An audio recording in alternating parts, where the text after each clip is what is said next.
السلام علیکم ورحمۃ اللہ وبرکاتہ۔ حضرت آدم علیہ السلام اور خوف خدا۔ اللہ تعالیٰ نے جب اس کائنات کو پیدا فرمایا تو اپنی بے شمار نعمتوں اور حکمتوں کے ساتھ انسان کی تخلیق کا ارادہ فرمایا۔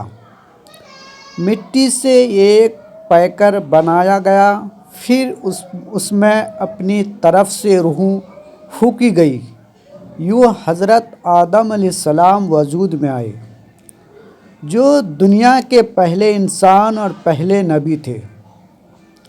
اللہ تعالیٰ نے حضرت آدم علیہ السلام کو علم عطا فرمایا، فرشتوں کو حکم دیا کہ آدم علیہ السلام کو سجدہ کرے۔ تمام فرشتوں نے حکم الہی کی تعمیل کی، مگر ابلیس نے تکبر کیا اور سجدے سے انکار کر دیا۔ اسی نافرمانی کی وجہ سے وہ ہمیشہ کے لیے مردود ٹھہرا۔ اللہ تعالیٰ نے حضرت آدم علیہ السلام اور حضرت حوا کو جنت میں جگہ عطا فرمائی۔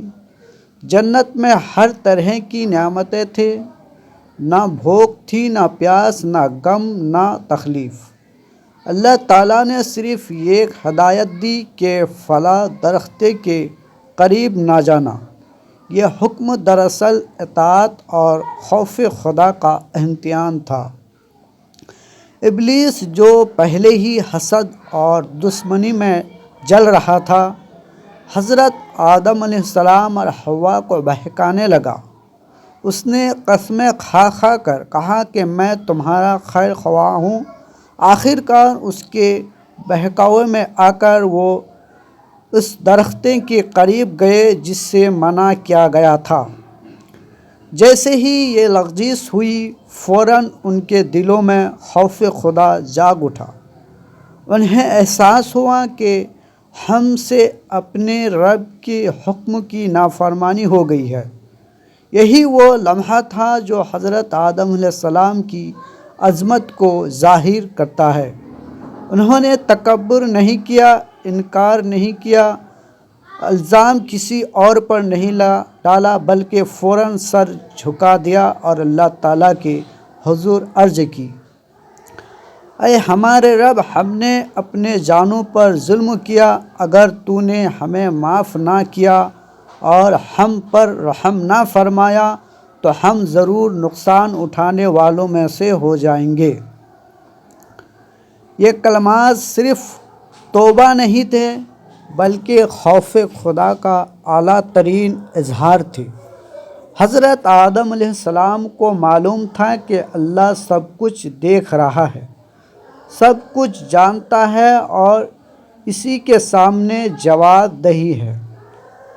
اللہ تعالیٰ کو اپنے بندے کا یہ جھک جانا، یہ ندامت، یہ خوف اور یہ عاجزی بے حد پسند آئی۔ چنانچہ اللہ نے ان کی توبہ قبول فرمائی، اگرچہ حکمت کے تحت انہیں زمین پر بھیجا گیا، مگر ساتھ ہی یہ وعدہ فرمایا کہ جو میرے حکموں پر چلے گا وہ کامیاب ہوگا۔ زمین پر آنے کے بعد حضرت آدم علیہ السلام کی زندگی خوف خدا کی عملی مثال بن گئی۔ وہ اللہ کے ذکر میں مشغول رہتے، اپنے اولاد کو نصیحت کرتے کہ بیٹو اللہ سے ڈرتے رہنا، اس کے حکموں کو معمولی نہ سمجھنا، کیونکہ اصل کامیابی اسی میں ہے۔ حضرت آدم علیہ السلام جب بھی اللہ کا ذکر کرتے تو ان کی آنکھوں سے آنسو بہہ نکلتے۔ وہ اپنے رب کے جلال و عظمت کو یاد کر کے کانپ جاتے تھے۔ یہی خوف خدا انسان کو گناہ سے روکتا اور نیکی کی طرف لے جاتا ہے۔ یہی وجہ ہے کہ اللہ تعالیٰ نے قرآن میں فرمایا کہ اللہ سے وہی لوگ ڈرتے ہیں جو علم والے ہیں۔ حضرت آدم علیہ السلام سب سے پہلے علم والے انسان تھے، اس لیے ان کے دل میں خوف خدا سب سے زیادہ تھا۔ اللہ تعالیٰ ہم سب کو خوف خدا نصیب فرمائے۔